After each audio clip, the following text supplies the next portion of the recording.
tallaabo sharci laga qaaday ma garat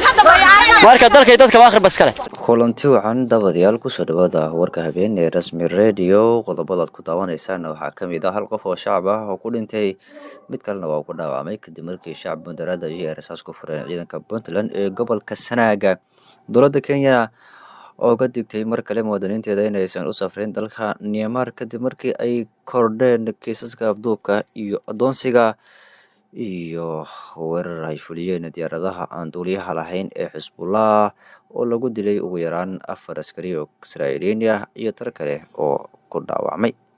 qodobadaas shid ku daawan doontaan warka habeen aan hore guud galnay ku bilaabay hal qof oo shacab ayaa ku dhintay mid kalena waa ku dhaawacmay kadib markii shacab mudaharaaday ay rasaas ku fureen ciidanka Puntland ee gobolka Sanaag kacsanaanta magaalada ayaa ka bilaabatay markii ay Puntland hor istaagtay ciidamo ay wateen